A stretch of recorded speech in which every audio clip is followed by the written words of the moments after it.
प्रभु कृपा का मार्ग सुलभ करवाने वाली भक्ति। मैं पूजा हूँ, प्राणी मात्र को नवजीवन की प्रेरणा देने वाली पूजा। ब्रह्मदेव के अभिमान से उनके मानस पुत्र अहंकारी दक्ष का विस्फोट के साथ जन्म होता है। शिव के पश्चात श्री महागणेश ने शक्ति माता को मानवीय अवतार के लिए प्रतीक्षा करने को कहा। ब्रह्मदेव की भविष्यवाणी के अनुसार दक्ष अनेक कन्याओं के पिता बने। दक्ष कन्याओं में प्रमुख थी दिति, अदिति और शिव संगिनी राजकुमारी सती।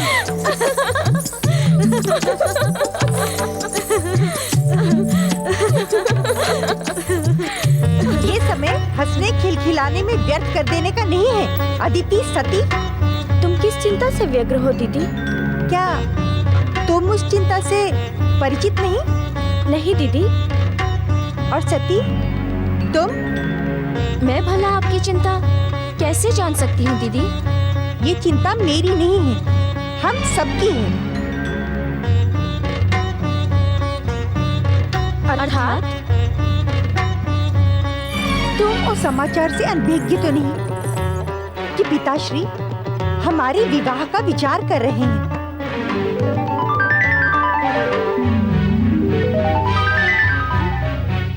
मेरी स्त्रियों की भांति लज्जा करने की आवश्यकता नहीं है। हमें अपने भावी पतियों का निर्णय स्वयं करना होगा।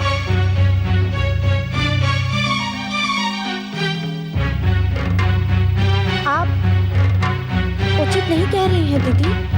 क्या कहने की इच्छुक हो तुम अदिति? यही कि इस विषय में हमें सोचने की क्या आवश्यकता है दीदी। हमारे माता पिता हमारे शुभचिंतक हैं। वे हमारे लिए योग्य वरों का ही चयन करेंगे। तुम्हें अपनी बहन कहते हुए मुझे लज्जा का अनुभव हो रहा है अदिति। हमारे स्वाभिमानी और महान पिता दक्ष प्रजापति का तनिक भी अभिमान तुम में नहीं है। चकित होने की आवश्यकता नहीं है। तुम्हारी संकेतों की भाषा हम समझ नहीं पा रहे हैं दीदी।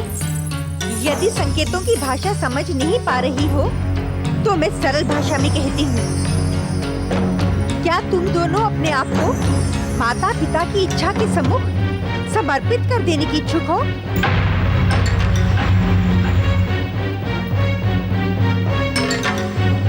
परंपरा तो ऐसी ही है दीदी। परंपरा? हम दक्ष प्रजापति की पुत्रियां हैं। ये पृथ्वीलोक हमारी संपत्ति है। सामाजिक परंपराएं हमें निर्णय लेने के लिए बाध्य नहीं कर सकती। किंतु क्या भविष्य तुम्हारे निर्णय को अनुचित नहीं कहेगा? भविष्य से भयभीत होकर स्थिति अपना सौभाग्य बदल नहीं सकती। अपितु अपने निर्णय से भविष्य को अपनी प्रशंसा करने के लिए विवश कर देगी। जानती हो क्यों? क्यों दीदी? क्योंकि दिति को अपने लिए असाधारण महापुरुष पति की अभिलाषा है, जिसका निर्णय वह स्वयं करेगी। स्वयं।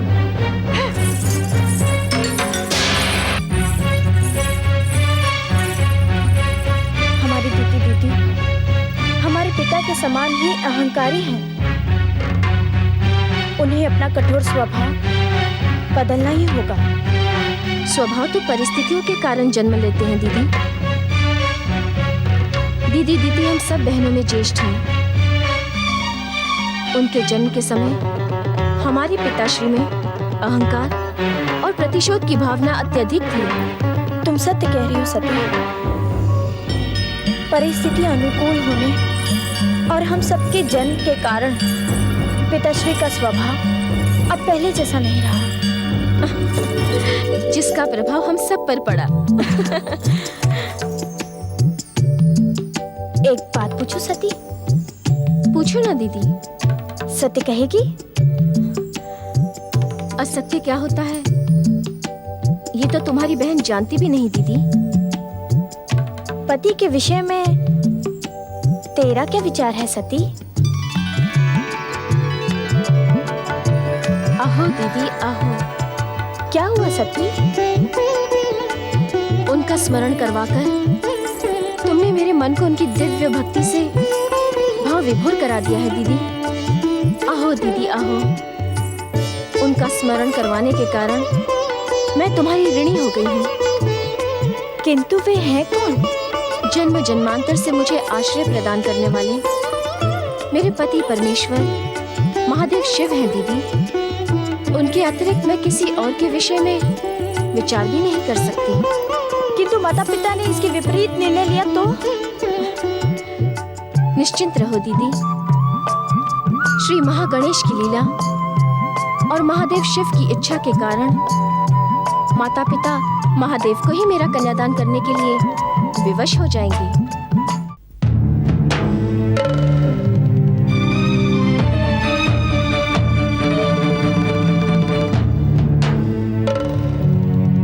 अब इस विषय पर और अधिक सोच विचार करने की आवश्यकता नहीं है महारानी। किंतु स्वामी। महारानी, आप भली भांति जानती हैं कि किंतु परंतु जैसे शब्द हमें तनिक भी प्रिय नहीं, और जब ये शब्द हमारे निर्णय के मध्य आते हैं तो हमारा स्वाभिमान विध्वंसक होने पर उतावला हो जाता है। क्षमा स्वामी क्षमा, मेरी बात को अन्यथा ना ले। मैं तो केवल प्रार्थना कर रही थी। नहीं, किसी प्रार्थना की कोई आवश्यकता नहीं है महारानी। हम अपनी कन्याओं के लिए स्वयं ही महान और असाधारण महापुरुषों का चयन करेंगे। स्वामी, क्यों ना हम अपनी महान कन्याओं के लिए एक भव्य स्वयंवर का आयोजन करें? स्वयंवर? हाँ स्वामी, स्वयंवर तो मानव जाति की परंपराओं के अनुकूल है। महारानी, हम मानव जाति की परंपराओं का अनुसरण नहीं करेंगे। हम अपनी परंपरा स्वयं निर्मित करते हैं। संभवतः आप स्वयंवर का अर्थ नहीं जानती। स्वयंवर का अर्थ? हाँ, स्वयंवर का अर्थ होता है कि पति चुनने का निर्णय कन्या को सौंप दिया जाए। इसमें अनुचित क्या है स्वामी? जिसे जीवन व्यतीत करना है, ये अधिकार उसी को मिलना उचित है। अधिकार? तो क्या हम अपने अधिकार से वंचित हो जाएं? अर्थात? महारानी, हम अपनी कन्याओं के भविष्य का निर्माण स्वयं करेंगे। महारानी, हम भली भांति जानते हैं कि हमारी पुत्रियों की योग्य कौन कौन है। महारानी वीरनी, हम दक्ष प्रजापति घोषणा करते हैं कि अपनी पुत्रियों के भविष्य का निर्णय हम करेंगे, केवल हम।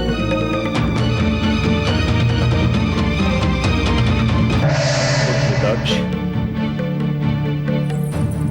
रामदेव, आप इस समय यहाँ? पुत्र, तुम्हें चिंता मुक्त करने के उद्देश्य से ही मैं यहाँ प्रकट हुआ हूँ। चिंता? दक्ष प्रजापति को चिंता? इस पृथ्वीलोक के एकमात्र प्रजापति दक्ष प्रजापति को चिंता? रामदेव, जिस दिन चिंता को अपने अस्तित्व से मोह समाप्त हो जाएगा, उस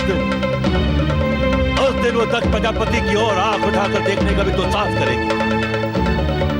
स्वामी, परम पिता ब्रह्मा जी परम आदरणीय हैं। वे किस उद्देश्य से यहाँ पधारे हैं, आप सुन तो ले। हम भली भांति जानते हैं कि कौन कितना आदरणीय है।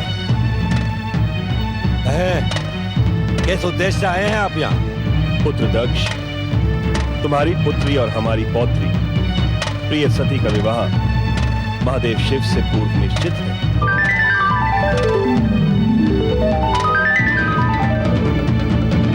शिव?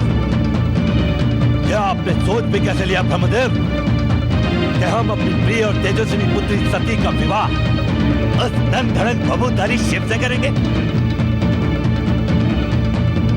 असंभव।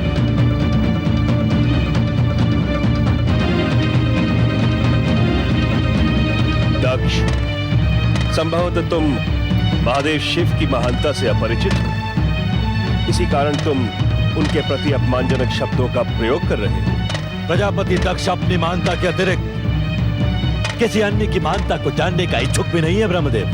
तुम्हें परामर्श देना हमारा कर्तव्य था। आपको परामर्श देने के लिए हमने आमंत्रित नहीं किया था। तुम आमंत्रित करो अथवा ना करो, किंतु ब्रह्म वाक्य अटल है। तुम्हारी पुत्री सती शिव संगिनी शक्ति का मानवीय अवतार है। ये तो संयोग मात्र है कि मातृ शक्ति ने तुम्हारी पुत्री के रूप में जन्म लेकर तुम्हें कृतार्थ किया है।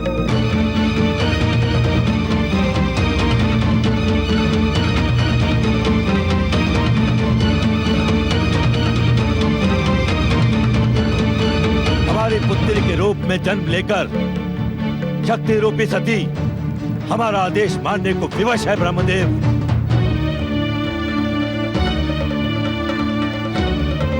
और हमारा आदेश है कि सती का विवाह उस नंग धड़ंग भभूतारी शिव से कदापि नहीं होगा, कदापि नहीं।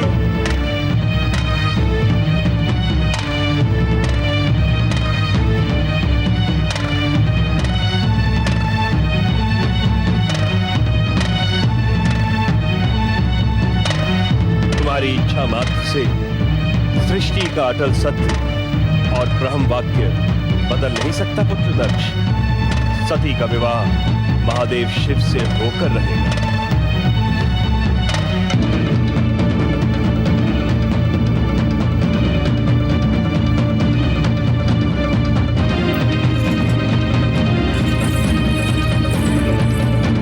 असंभव।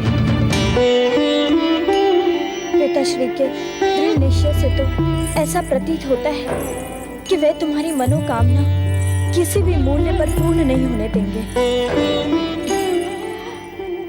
पिताश्री के निर्णय से अधिक प्रभावी होगी शिव इच्छा। पिताश्री कुछ भी कर लें, परंतु सती का आश्रय शिव के अतिरिक्त अन्य कोई भी नहीं हो सकता।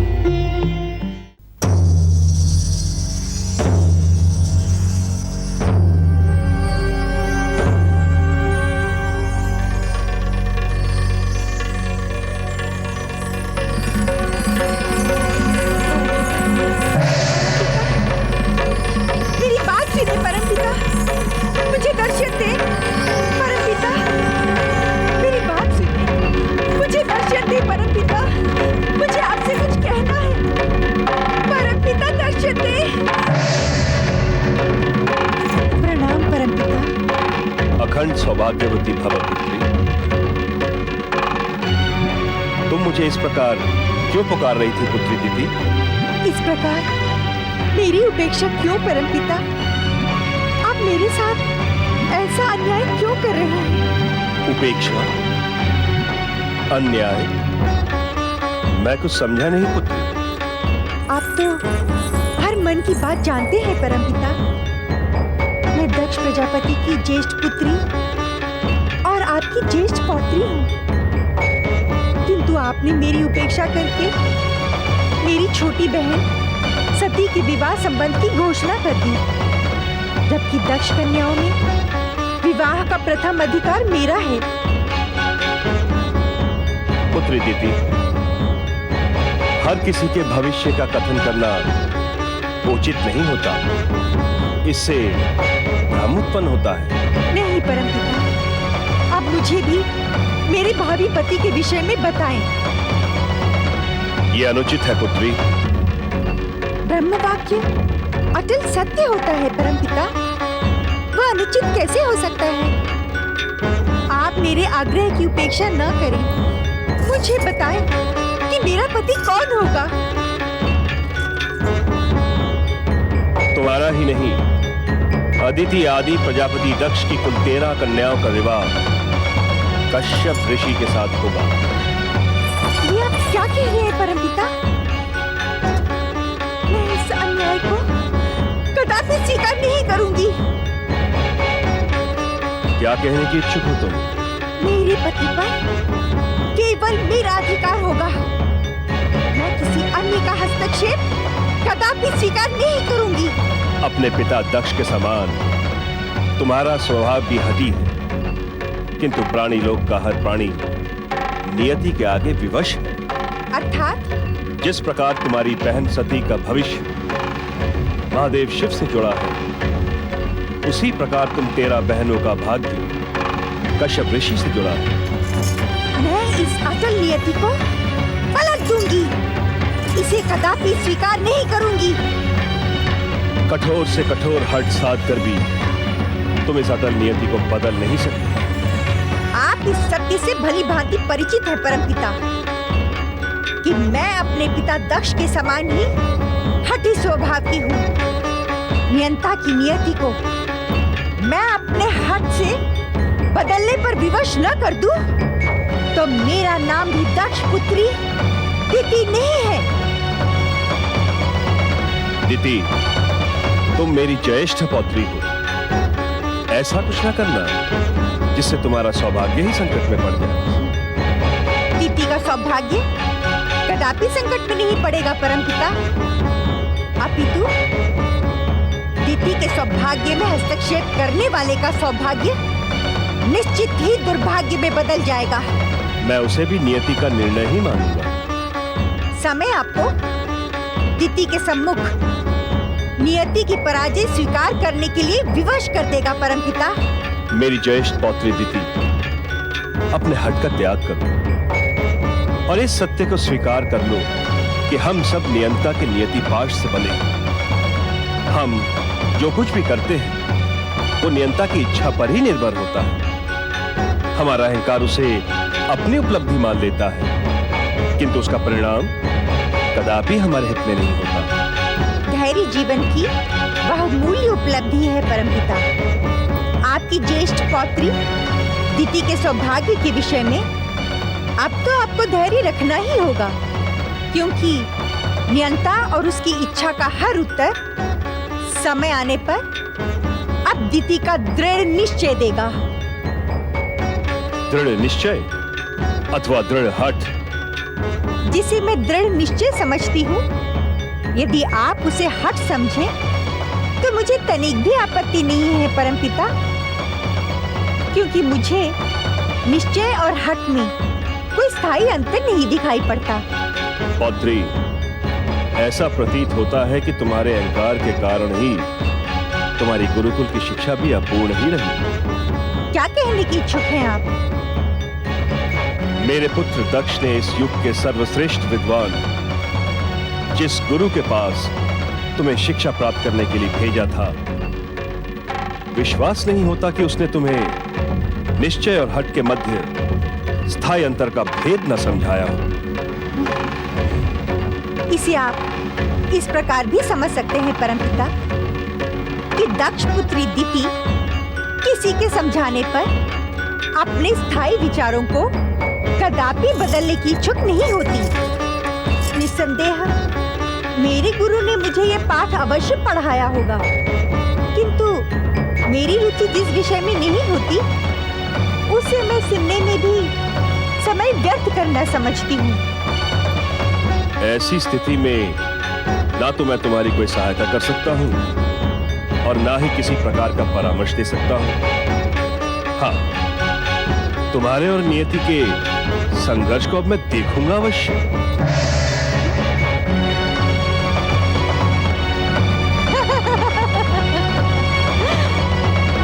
अवश्य देखना परमपिता, अवश्य। दिति और नियति के रोमांचक संघर्ष में अब विजय दिति की ही होगी, दिति की।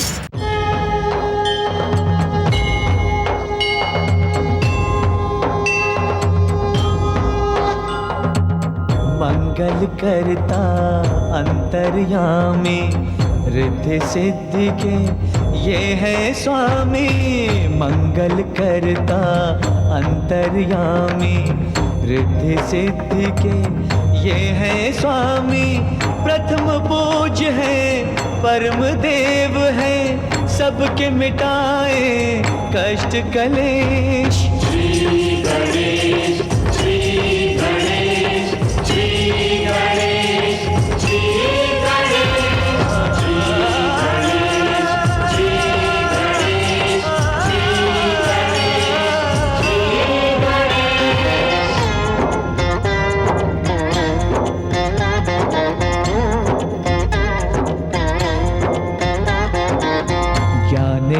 ज्ञानेश्वर है, सत्य यही है ये सनातन नित्य यही है। ज्ञानेश्वर है, सत्य यही है ये सनातन नित्य यही है। समय की सीमा श्री गणेश है, अंत आरंभ व मध्य यही है। श्री गणेश, श्री गणेश, श्री गणेश, श्री गणेश,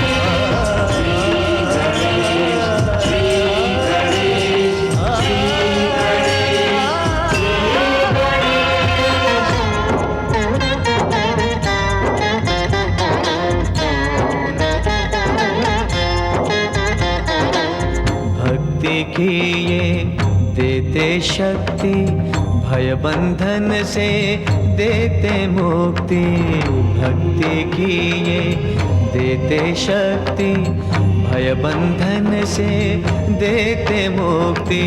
निराकार साकार यही है, हर युग का आधार यही है। श्री गणेश, श्री गणेश, श्री गणेश, श्री गणेश, श्री गणेश, श्री गणेश,